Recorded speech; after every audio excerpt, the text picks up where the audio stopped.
Cinema industry వైపు వెళ్ళాలనుకుంటున్నారా? మీకు మేమున్నాం. వెంటనే కాల్ చేయండి.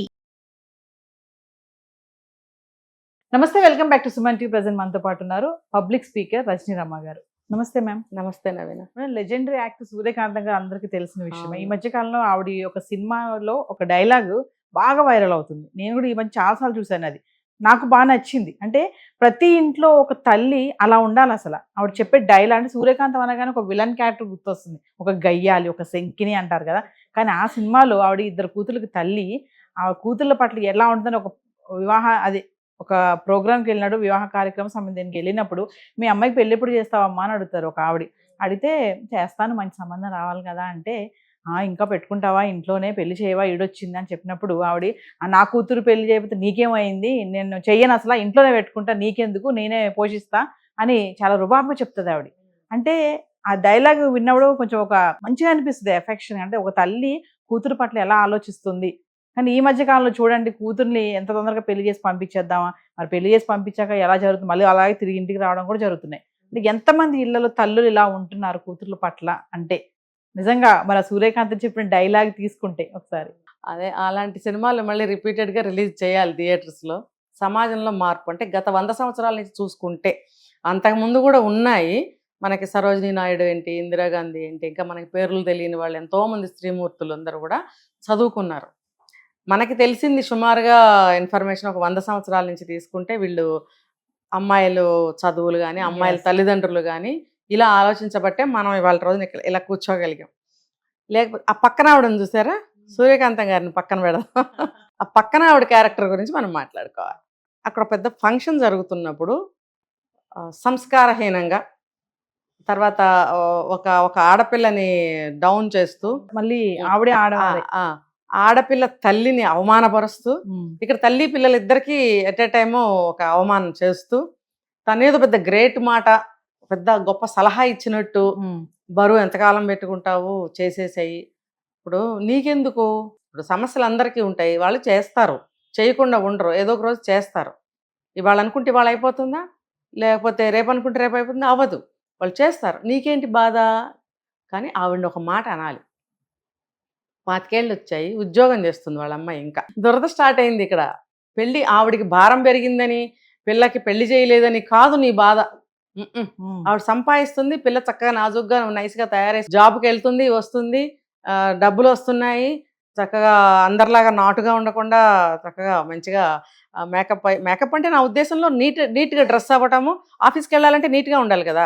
ఇలా ఉండటం వాళ్ళు భరించలేకపోతున్నారు. మాలాగా పేరక్కల్లాగా ఉండి నాటుగా మాట్లాడరేంటి, నేను తొందరపడి మా పిల్లలకి పెళ్లి చేసేసాను, వీళ్ళు ఇంకా పెళ్లి చేయకుండా ఇలా పెట్టుకుని కూర్చున్నారు, ఆనందంగా పిల్లని తీసుకుని పెళ్లికి తయారై చక్కగా వచ్చింది, అది భరించలేని తనం. ఇలాంటి వాళ్ళు ఉన్నంత కాలము సమాజంలో ఎవరిని ఎదగనివ్వరు వీళ్ళు.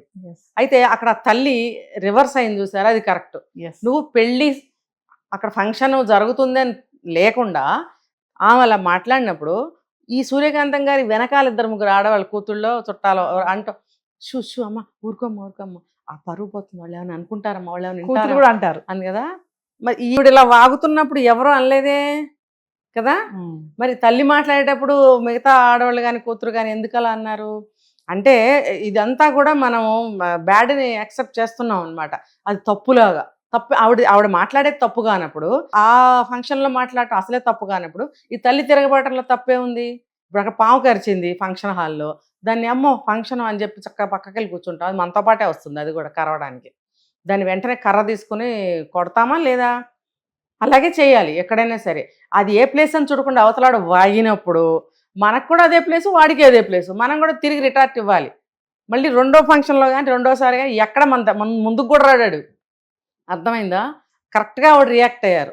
తర్వాత పాయింట్, నా పిల్ల నాకు బరువు అయితే నీకెందుకు, లేదా ఇంకోటి ఎందుకు, నాకు భారం అయితే నీకేంటి ప్రాబ్లము, పిల్లలు చదువుకుని ఉద్యోగం చేస్తే ఎంకరేజ్ చేయాలి కానీ ఇలా ఏంటి చేసుకుంటుంది ఎప్పుడో నీకెందుకు, అలాంటి మాటలన్నీ ఆవిడ అన్నారు. అంటే ఏంటంటే చేయకుండా ఉండము, సమయం వస్తే చేస్తాం, తన కాళ్ళ మీద తను నిలబడాలి. ఏది గాజులు కావాలన్నా పువ్వులు కావాలన్నా మొగుడిని దేబరించాలా అని ఏదో మాట్లాడారు ఆవిడ. మరి ఆ రోజుల్లో ఆ సినిమా వచ్చి 60 ఏళ్ళు అయిందో 70 ఏళ్ళు అయిందో, అప్పుడే మరి అలా అన్నప్పుడు మరి ఇప్పుడు ఇంకెలా ఆలోచిస్తున్నారు అమ్మాయిలు. ఆ రోజు నుంచి ఆలోచిస్తున్నారు, ఆ రోజే ఆలోచించారు అని కాదు, ఆ రోజు నుంచి ఆలోచిస్తూనే ఉన్నారు కాబట్టి ఇప్పుడు పరిణామం ఇక్కడ వరకు వచ్చి ఆగింది. అయితే ఇక్కడ అంటే మన స్వేచ్ఛని దుర్వినియోగం చేసుకోకుండా మన డెవలప్మెంట్ వైపు సాగాలి, ఆడపిల్ల తన కాళ్ళ మీద తను నిలబడాలి అనేది ఆవిడ ఆ రోజుల్లోనే చెప్పారు. ఈ రోజున కూడా అమ్మాయిలు వాళ్ళ కాళ్ళ మీద వాళ్ళు నిలబడాలి. కాకపోతే మనం చెప్పింది ఇందాక అదే పర్సనాలిటీ డెవలప్మెంట్ మనం Yes. పెంచుకోవాలి. మన ఏమంటారు ఇంగిత జ్ఞానం, విచక్షణ జ్ఞానాన్ని పెంచుకోవాలి. తర్వాత సొసైటీలో విషయాలన్నీ ఆకలింపు చేసుకుని లోక జ్ఞానం సంపాదించాలి. ఇవన్నీ సంతరించుకున్న నాడే నువ్వు నీ కాళ్ళ మీద నిలబడి నువ్వు సంపాదించి చక్కగా ఒక అభివృద్ధి పదంలో నువ్వు సాగుతున్నావు. ఎటువంటి మోసానికి నువ్వు గురి కాకుండా, ఇందాక టీసీఎస్ కంపెనీలో మనం మాట్లాడుకున్నాం, అటువంటి వాటి దగ్గర నువ్వు ట్రాప్ అవ్వకుండా ఉంటావు. ఇలా ఇలా ఉండగలిగినట్టయితే ఒక్క చదువు ఉద్యోగం సంపాదనే కాదు, దాంతో పాటు ఇవి కూడా ఉండాలి. అంటే నాకు ఇక్కడ ఏమనిపించింది అంటే ఫైనల్ గా ఇక్కడ 2 క్యారెక్టర్స్ చూస్తున్నాం మనం. ఒకటి సూర్యకాంతం గారు, ఇంకోటి పక్కన ఆవిడ క్వశ్చనింగ్ చేసినాడు ఉన్నారు కదా. ఇప్పుడు చూసుకుంటే ఇంకా కొంతమంది ఇలా ఉన్నారు, ఈ క్యారెక్టర్ ఉన్నారు. ఈ క్యారెక్టర్ ఎవరు లేరు. తల్లి పాత్రలో ఉన్న క్యారెక్టర్ గా చాలా మంది తక్కువ ఉన్నారు. ఎంతసేపు బరువు పెళ్లి చేసేయాలా పంపించేయాలని ఆలోచిస్తారు. కొంతమంది ఉన్నారులేండి, మనం చాలా చూసాం ఇన్సిడెంట్స్. పెళ్లి చేశాక ఇబ్బందులు పడిన కూతుర్ని విడాకులు ఇప్పించి బ్యాండ్ మేళంతో పెళ్లి ఎంత హడావుడిగా చేస్తారో అలాగే తీసుకొచ్చిన పేరెంట్స్ని కూడా మనం చూస్తూనే ఉన్నాము. ఫైనల్గా ఒక్కసారి తల్లులకి, ఆడపిల్లలు ఉన్నటువంటి తల్లులకి ఏం చెప్పాలనుకుంటున్నారు? Good question. తల్లులు చక్కగా చదివించండి, ఉద్యోగాలు చేస్తే చేయమానండి. సెర్టైన్ ఏజ్ ఒక 25-26 వరకు ఒక మంచిగా మ్యారేజ్ చేయండి. దానికి తగ్గట్టుగా మీ పిల్లల్ని ధైర్య సాహసాలతో పెంచండి. కట్టుబాట్లకి లోబడి అతిక్రమించి కాదు. నువ్వు ఎక్కడికి వెళ్ళాలన్నా ఆలోచించు, ఎటు వెళ్ళాలన్నా ఆలోచించు, ఎవరితోన్నా మాట్లాడాలన్నా ఆలోచించు. మంచిగా చెడ్డ విచక్షణ తీసుకో. అంటే అది దాన్ని బేరీ చేసుకోగలగాలి. ఇవన్నీ కోచింగ్ ఇవ్వాలి చిన్నప్పటి నుంచి. ఆడపిల్లలైతే తల్లికి ఎక్కువ బాధ్యత ఇది. కాబట్టి ఇవన్నీ కూడా బాగా పిల్లలకి నేర్పాలి.